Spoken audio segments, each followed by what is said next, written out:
Antes de começar o programa, se inscreva em nosso canal, ative o sininho para receber nosso conteúdo, compartilhe com os amigos e o mais importante, deixe seu comentário para que nós possamos saber o que você achou. Obrigada e fique agora com o programa.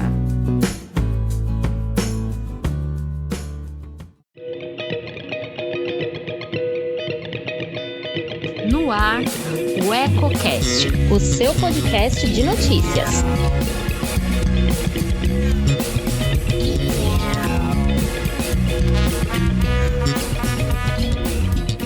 Olá, aqui é Priscila Pegatin e te convido a acompanhar agora o Eco Brasil, com as principais notícias do país e do mundo desta quinta-feira, dia 9. Com a pandemia, o trabalho dos entregadores de aplicativos dobrou. No entanto, a categoria não está satisfeita com as atuais condições de trabalho, que nem regulamentado é. Reivindicando seus direitos, eles prometem uma paralisação geral no dia 25 de julho. Quem traz as informações é Yuri Hudson. Parlamentares e representantes de entregadores de aplicativos de vários estados do país entregaram nesta quarta-feira ao presidente da Câmara, Rodrigo Maia, uma pauta de reivindicações para melhores condições de trabalho. Além disso, o grupo anunciou uma nova paralisação geral da categoria, programada para o dia 25 de julho. A estimativa é que hoje sejam mais de 5 milhões de entregadores atuando em todo o país. O grupo cobra a regulamentação da profissão. A intenção é conseguir melhor remuneração nas taxas de entrega, criação de uma taxa mínima, fim dos bloqueios promovidos pelos apps e também um seguro acidente. O presidente da Associação de Motoboys Autônomos e Entregadores do Distrito Federal, Alessandro Sorriso, pondera que as empresas não oferecem nem o básico para a categoria. As empresas que ganham milhões em cima das nossas costas, eles falam que dão assistência para nós que tem milhões de fundos para os entregadores, mas na realidade é outra, né? Quando a gente se acidenta aí, tem algum...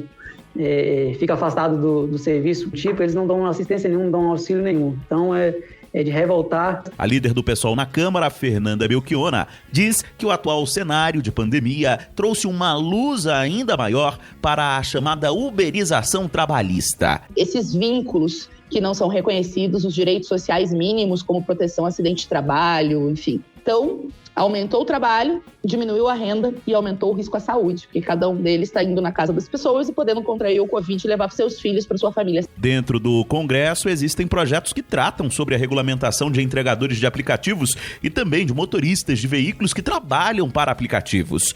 No entanto, nenhuma das matérias, tanto na Câmara quanto no Senado, ganharam tramitação célere. Extinto desde 1990, o Conselho Nacional de Defesa do Consumidor foi recriado pelo governo. Entre outras ações, o órgão deve promover medidas de educação do consumidor sobre seus direitos e obrigações decorrentes da legislação. Confira os detalhes com Daniel Marques. Um decreto publicado pelo governo federal recriou o Conselho Nacional de Defesa do Consumidor, o CNDC. O órgão havia sido extinto em 1990. O objetivo do CNDC é orientar o ministro da Justiça e Segurança Pública em medidas relacionadas à Política Nacional de Defesa do Consumidor. As orientações também serão no sentido de adequar as normas brasileiras àquelas praticadas por organismos internacionais. A pasta recriada será formada por 15 integrantes, como representantes do Ministério da Economia, agências reguladoras, entidades estaduais de 3 diferentes regiões do Brasil e um jurista da área de defesa do consumidor. A presidência fica a cargo do Secretário Nacional do Consumidor do Ministério da Justiça e Segurança Pública.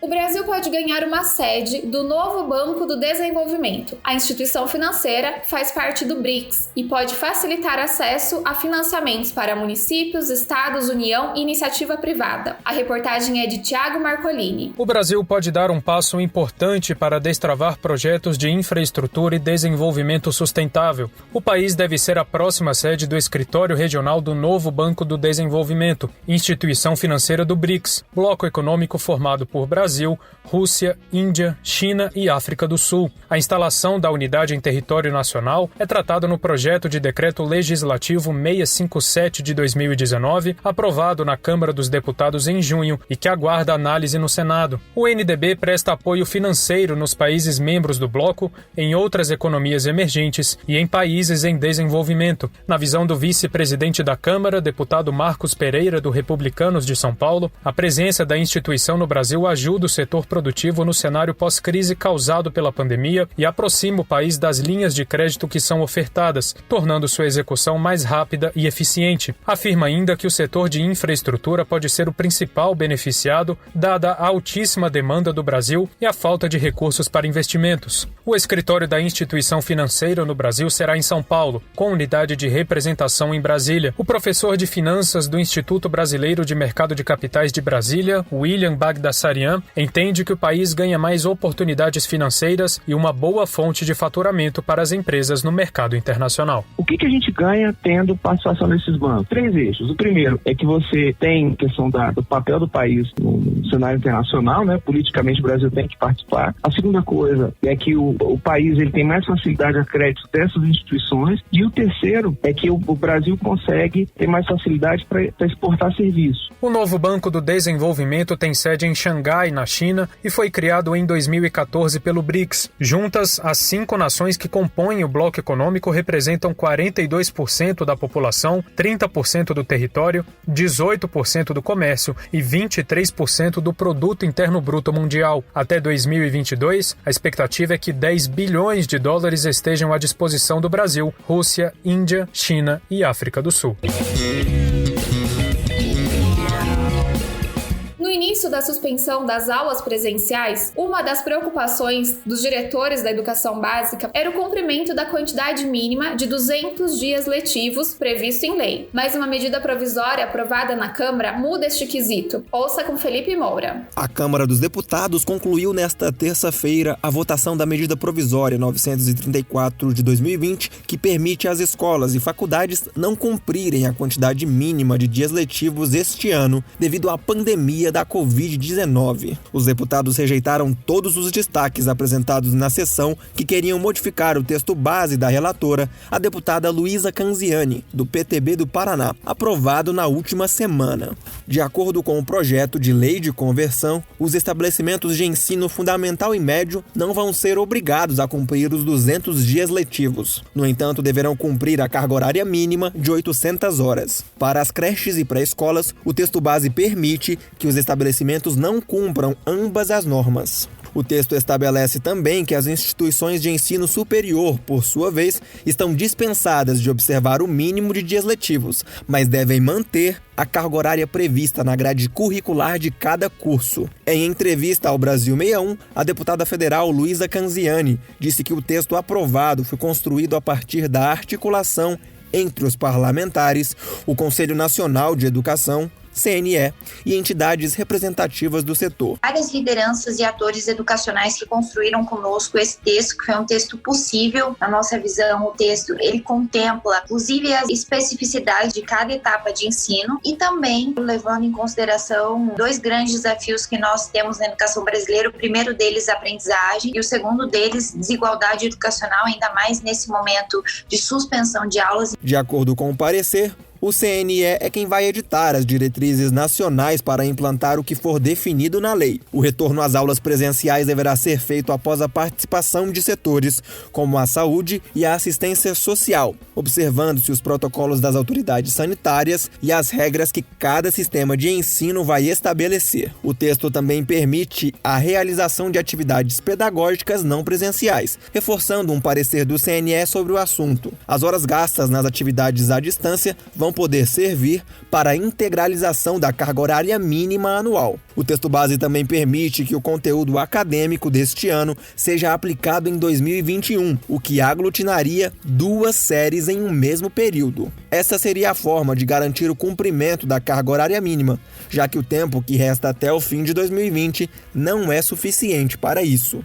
Segundo Fabiane Bitelo Pedro, diretora de Articulação e Comunicação da União Nacional dos Conselhos Municipais de Educação, a MP é fundamental para garantir que os sistemas de ensino reorganizem o calendário de 2020. Ela destaca que um grande desafio para os municípios será garantir o acesso de todos os estudantes às atividades não presenciais, sobretudo aquelas que ocorrem por meio das tecnologias de informação e comunicação.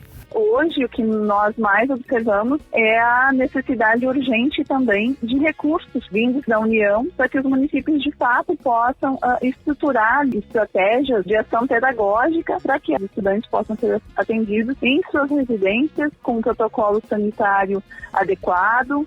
O texto da deputada Luísa Canziani afirma que a União deverá prestar assistência técnica e financeira aos estados, municípios e Distrito Federal para assegurar a realização das atividades não presenciais durante o estado de calamidade pública. Os recursos viriam do chamado Orçamento de Guerra, aprovado pelo Congresso Nacional no mês de maio. Desde março, as aulas da rede pública estão paradas. Ainda não há uma data prevista para o retorno às atividades presenciais em todo o país. Boa parte dos estados e municípios têm definido cronogramas próprios para normalizar o calendário escolar, até mesmo em virtude dos diferentes estágios em que a pandemia se encontra em cada localidade. Em São Paulo, por exemplo, o governo anunciou que as aulas voltam no dia 8 de setembro.